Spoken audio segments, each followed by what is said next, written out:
G'day, welcome to Sumo's Projects and welcome to today's tour away from my shed where we're visiting the bunker, the home ground of one and only Daniel Grace, who is on Instagram and also on YouTube. G'day mate.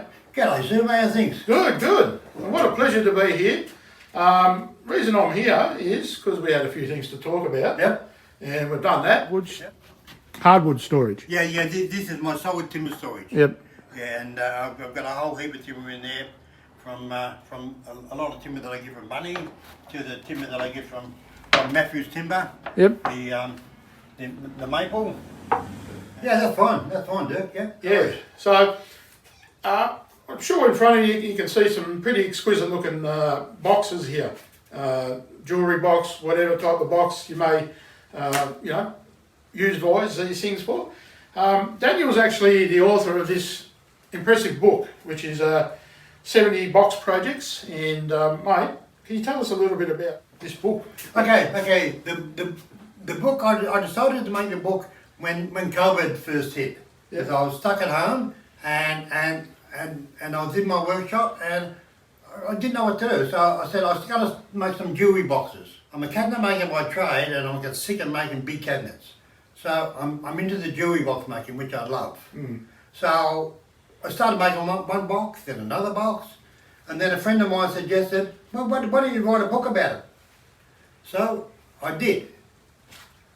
It looked easy at the time, but there was a lot more work than what I thought. Yeah. But it was fun. It was definitely fun. Yep. Yeah. So it's all done now, and it's available on Amazon and at Carpeting. And the Soprano, Paduke.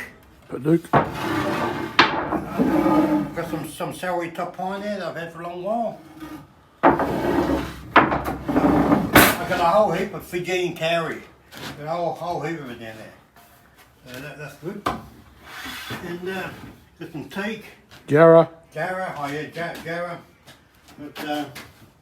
Got some Western cedar, Merbu, sugar pine. I got some Queensland maple there. Big boards of Queensland maple. They're magnificent. This is the Queensland maple. Some of it. It's all fiddleback stuff. Oh really? Yeah. That's awesome. Yeah, Carver took a lot of copies.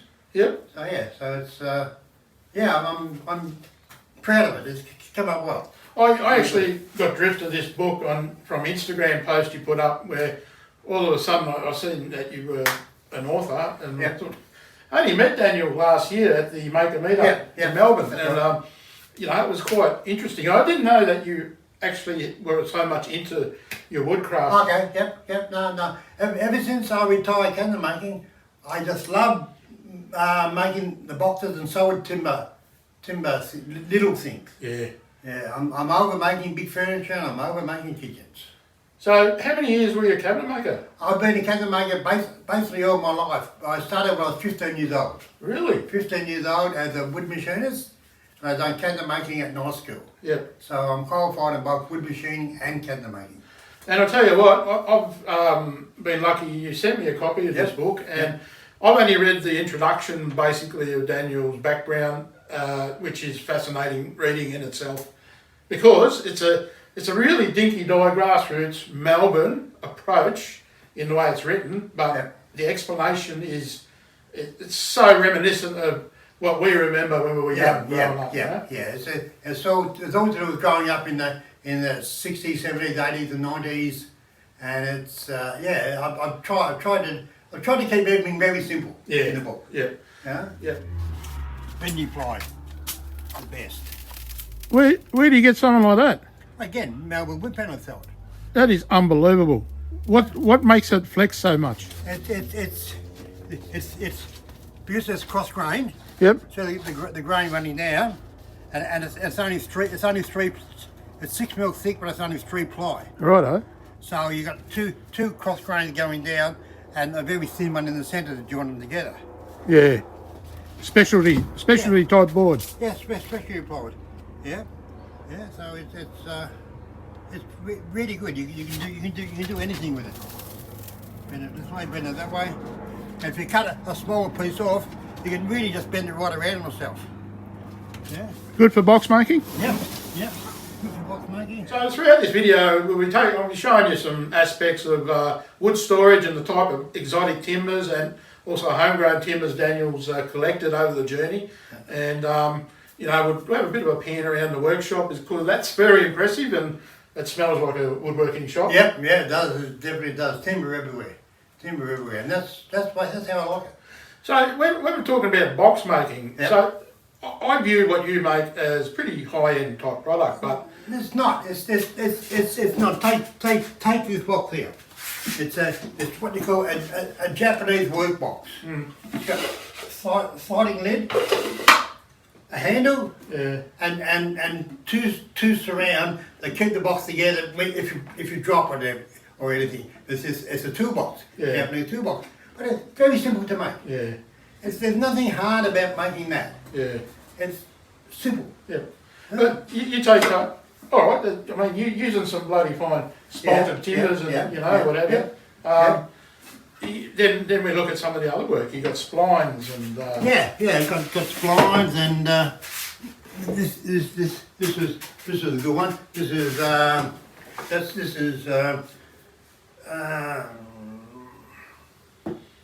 pine. pine. Yeah, shall we talk? Hill and pine. Hill and pine. Yep. Yeah, that's the bit of you. Look at the grain in that. Yeah. That's magnificent. Yeah. With a tatty black wood surround. Yeah. And you think making an angle like that would be hard.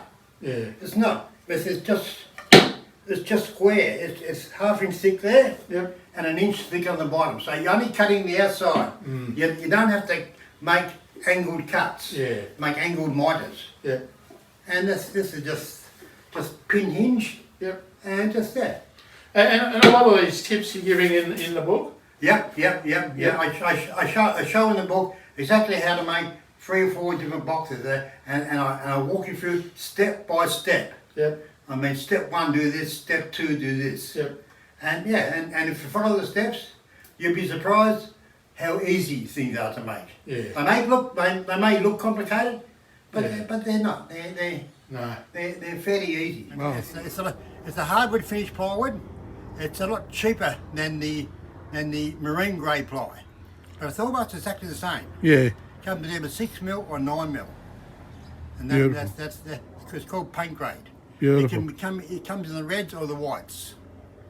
No, another ply, just the backing and stuff, is just Lawan ply, 3mm Lawan. This is free. Look at that. Yeah, it's beautiful, isn't it? That's beautiful. That's 16 or 20 bucks a sheet. Really? Yeah, but see how good it is? Yeah. It's called 3.6 Lawan ply. The back of it's a little bit gnarly, I suppose you call it. Yep. But it's not made to be seen on the back. Wonderful. You use that in bottoms Yep. for your trays and for your boxes. Putting your boxes together. Yeah. The boxes are only small, so a small piece you can get away in a box with a small piece and it's strong enough. Yep. And isn't it always a story? Once you finish something, it's a finish that just brings out that. Yeah, it highlight does. thing, It does. I finish all my boxes with a spray lacquer.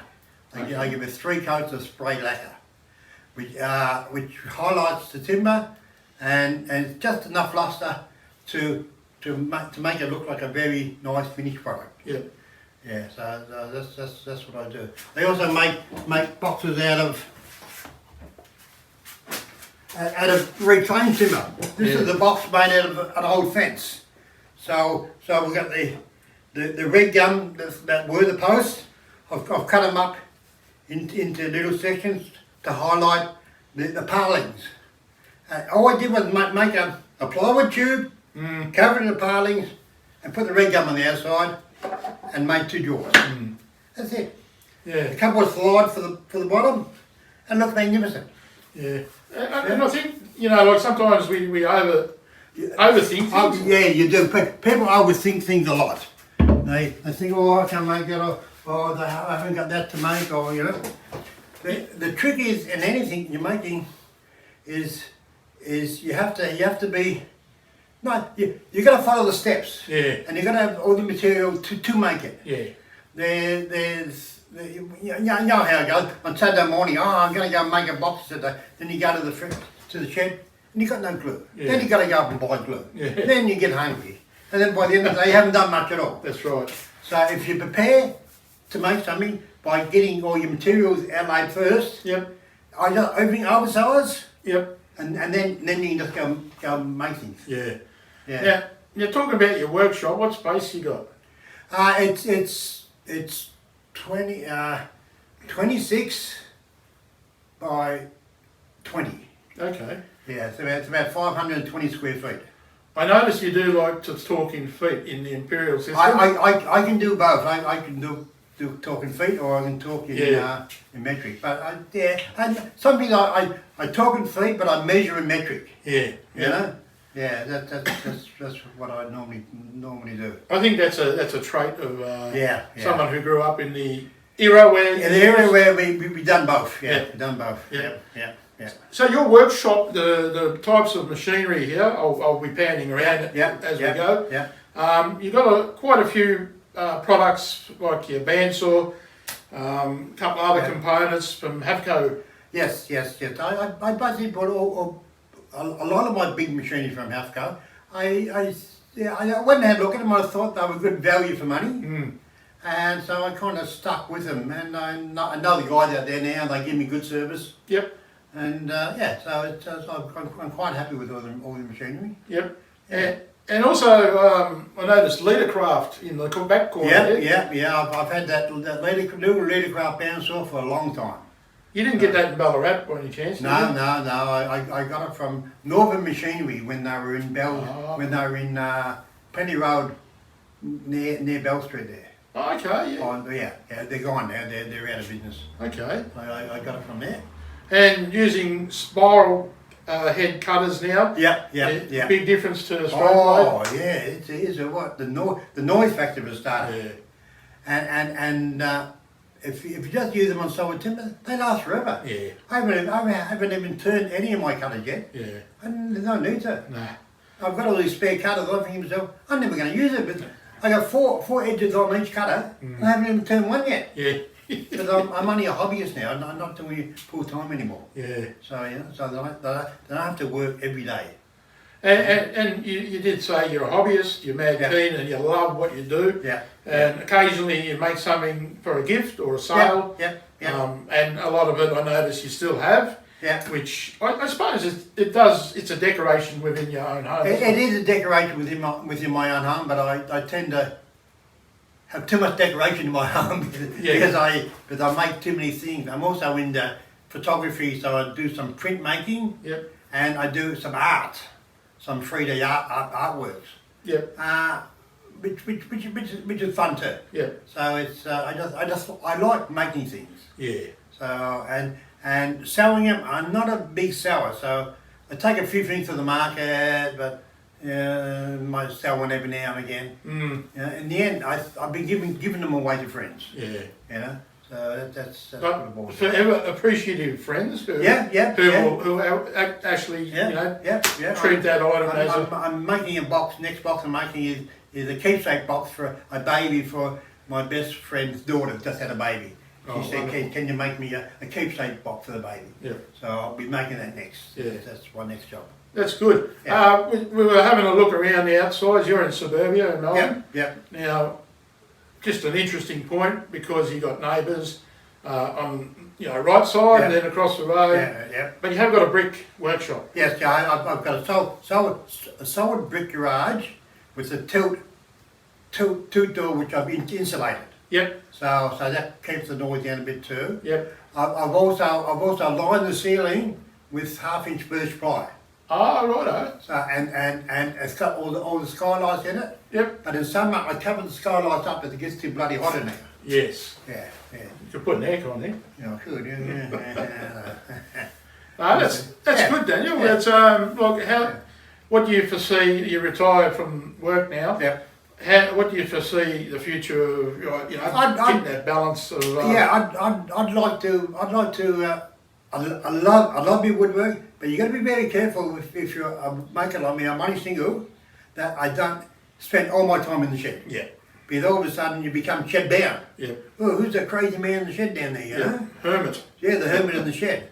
So I've got a heap of friends, but I get out and play a bit of golf, go on a few little holidays, and I go out for tea about 3 or 4 times a week with different friends. Good. And that gets me out of the house, and it's just a nice balance. Yeah. And at this stage of my life, I'm loving it. Yeah. Yeah. So what I'm going to do, Daniel, because you're a good bloke, you gave me a copy of this fantastic book. This is one to have for anyone who's just getting into woodworking, like Daniel said a little bit, because you're utilising smaller scrap wood, really. I mean, yours is not scrap, but it's good scrap wood. Yeah.